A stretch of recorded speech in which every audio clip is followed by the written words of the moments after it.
Hoje no Papo Curioso falaremos mais sobre o Palácio de Versalhes, que teve sua construção iniciada durante o reinado de Luís XIV, e tornou-se símbolo do poder e da riqueza dos monarcas do absolutismo na França. Mas antes de prosseguirmos, já deixa seu like, e não esqueça de se inscrever e ativar o sininho, assim você fica informado das novidades do canal.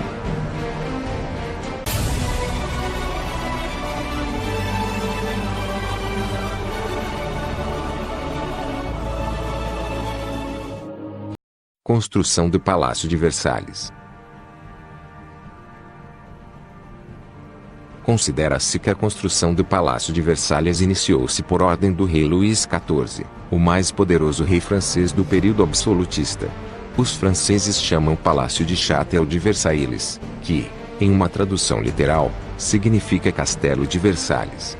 No entanto, é importante esclarecer que, na França do período da Renascença, a palavra château era utilizada para referir-se a palácios que se localizavam nas zonas rurais.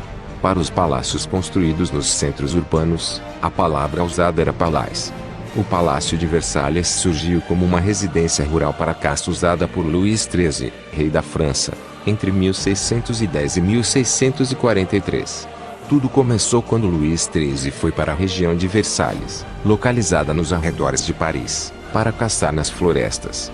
Com o tempo, Luís XIII afeiçoou-se pelo local e ordenou, em 1623, a construção de uma pequena casa de campo.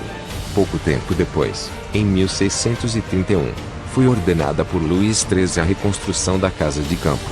Essa obra foi iniciada em 1631 e concluída em 1634. Essa reforma feita resultou no desenvolvimento da base do que é o palácio atualmente. Assim, o que era apenas uma casa de campo transformou-se em um pequeno palácio. E com o passar do tempo se transformou no que vemos hoje. O Palácio de Versalhes durante o reinado de Luís XIV. Luís XIV decidiu reformar o Palácio de Versalhes em 1661, logo após a morte de seu primeiro-ministro, o cardeal Mazarin. A ideia de Luís era tornar o palácio maior e mais belo. Para isso, contratou o arquiteto Louis Lival para elaborar o projeto de expansão do palácio. Ao longo do reinado de Luís XIV, Versalhes transformou-se em um gigantesco e luxuoso palácio, tornando-se sede da administração da França e local de festas da nobreza e da corte francesa. As obras de ampliação em Versalhes estenderam-se durante todo o reinado de Luís XIV e seguiram mesmo após sua morte. Foram construídos em Versalhes, durante o reinado de Luís XIV, locais como a Galeria dos Espelhos, o Grande Trianon, as alas norte e sul do palácio, a Capela Real, etc. Fora o palácio propriamente dito, há também a imensidão de jardins localizada nos fundos da mansão. Para elaborar o projeto de construção dos jardins, Luís XIV contratou André Lenotre. Essa construção arrastou-se por várias décadas e só foi finalizada durante o reinado de Luís XVI. Dois locais de destaque podem ser mencionados, o Laranjal e o Grande Canal. Em 1682, Luís XIV decretou que o Palácio de Versalhes seria a sede da corte do governo francês. Com isso, a aristocracia e o corpo administrativo da França abandonaram Paris e deslocaram-se para Versalhes. O Palácio de Versalhes permaneceu como sede da coroa francesa até 1789, quando o rei Luís XVI e sua esposa, Maria Antonieta, foram obrigados a mudar-se para Paris durante a Revolução Francesa. Palácio de Versalhes na história. Em 1833, o Palácio de Versalhes foi transformado, por ordem do rei Luís Felipe I, em museu dedicado a todas as glórias da história da França. Oficialmente como museu, tornou-se local de exposição de artigos da história francesa que vão desde o período medieval até o século XIX. Apesar disso, continuou sendo explorado como local de realização de eventos importantes do governo francês. Durante a Comuna de Paris, no começo de 1871, o Palácio de Versalhes recebeu os parlamentares franceses que haviam fugido de Paris. Poucos meses depois, recebeu as delegações da França e da Prússia, que assinaram, na Galeria dos Espelhos, um acordo que colocou fim à Guerra Franco-Prussiana. No século XX, após o fim da Primeira Guerra Mundial, a Galeria dos Espelhos recebeu delegações diplomáticas que realizaram a assinatura do Tratado de Versalhes. Atualmente, o Palácio de Versalhes é apenas um museu e é, inclusive, um dos locais mais visitados de toda a França, recebendo, anualmente, milhões de visitantes.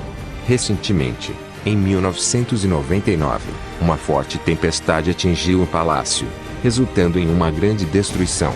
Durante essa tempestade, cerca de 10.000 árvores foram danificadas, o que representou um prejuízo de 250 milhões de francos para o governo francês. O palácio permanece aberto a visitantes durante 6 dias na semana. O único dia em que não abre é na segunda. Os jardins e os parques ficam abertos todos os dias. As visitas ao palácio são pagas, mas, de acordo com algumas condições, os visitantes podem solicitar entrada grátis. Curiosidades sobre o Palácio de Versalhes. Todo o complexo do palácio, incluindo jardins, possui cerca de 67.000 metros quadrados, possui cerca de 60.000 peças relativas à história francesa. Possui cerca de 700 quartos, 2.000 janelas, 67 escadas e mais de 1.000 lareiras.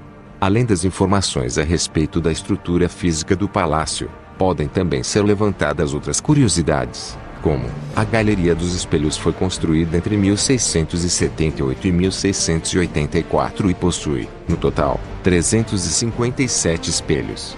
O Palácio de Versalhes sediou delegações que assinaram os tratados de paz de duas guerras, Guerra Franco-Prussiana e Primeira Guerra Mundial. Esses tratados foram assinados em 1871 e 1919, respectivamente. No Palácio de Versalhes, também foi assinado o Tratado de Paris em 1783, por meio do qual os ingleses reconheceram a independência dos Estados Unidos. Durante a Revolução Francesa, o Palácio de Versalhes foi invadido, e o rei Luís XVI e sua esposa, Maria Antonieta, foram obrigados a mudar-se para Paris. Na Galeria das Batalhas, encontram-se 33 pinturas que narram a história francesa, desde Clovis até Napoleão Bonaparte.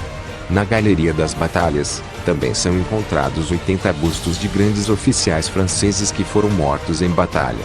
Em 1999, uma grande tempestade com ventos acima de 200 km por hora atingiu o palácio e fez com que 10.000 das 200.000 árvores do palácio fossem danificadas.